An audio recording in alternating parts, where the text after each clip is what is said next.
to some other stories, the opposition coalition led by Wiper Party leader Kalonzo Musyoka has presented what it termed a people's budget, which it said will reduce borrowing, increase spending on education and healthcare, lower the cost of living, and create employment opportunities for young people.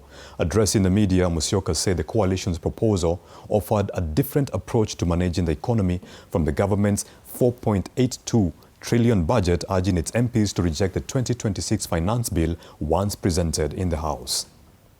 Opposition leaders have strongly criticized the government's fiscal plan, terming it unsustainable and warning that it could deepen Kenya's debt burden.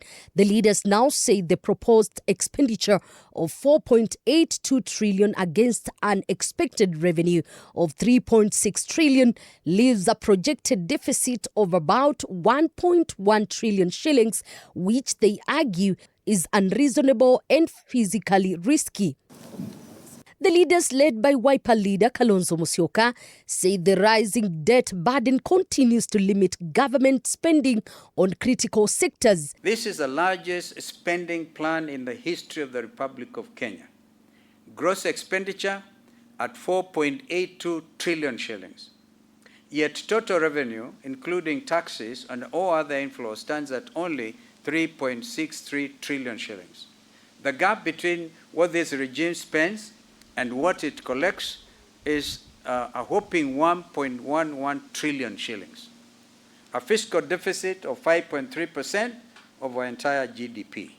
The opposition also linked recent cases of students' unrest and schools fires to broader challenges in the education sector, including inadequate infrastructure and lack of dedicated mental health support programs. In the healthcare sector, the leaders proposed increasing allocations from the current 107.7 billion shillings to 242.3 billion shillings and pledged to reinstate programs such as Linda Mama and Edu Afia. I said SHA will collapse in 6 months. For the last 4 days, it has collapsed. The systems are down. That is a sign of collapse. When Rigiji tells you that your wife is expected, please buy some diapers. It has chosen the bureaucracy of our children for the last 4 years. Now look at what this budget allocates to address it. School mental health programming, effectively zero. There's no dedicated national school mental health line in the budget estimates.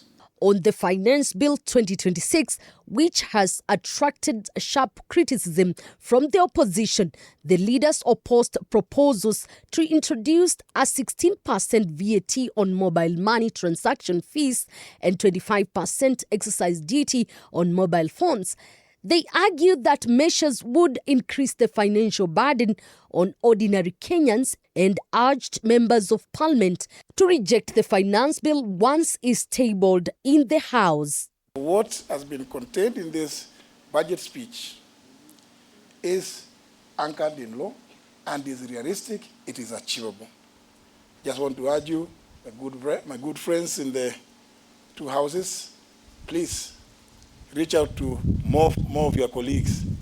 And in the event that our fellow citizens who are in government will not listen and make these amendments, my recommendation strongly, like that of all right-thinking and positive-thinking Kenyans, is the finance bill then should be rejected in total.